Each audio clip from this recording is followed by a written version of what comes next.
Please don't forget to subscribe. Po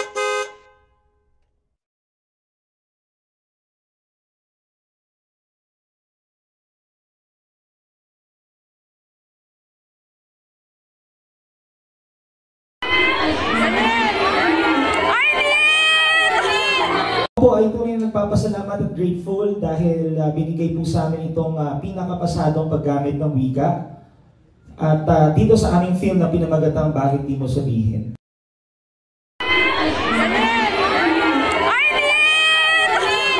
Namin ay ang aming mga pagkumpas ng kamay. Ngayon po lahat, gusto ko pong bigyan kayo ng awareness tungkol sa tamang gamit ng salita sa terminolohiyang deaf or bingi. Gusto ko pong tawagin niyo po kami hindi na pipe at deaf mute, kundi bingi.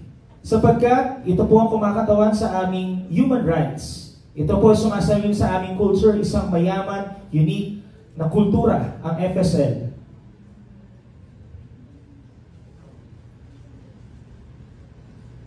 Ako po ay may boses din at ginagamit ko rin ito para sa aking pakikipag-communicate.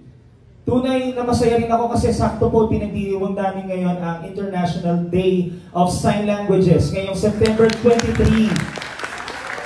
Isang mundo na ang isang bingi ay kayang gumamit ng sign language kahit saan man sa panig sa dilig. Muli, maraming salamat.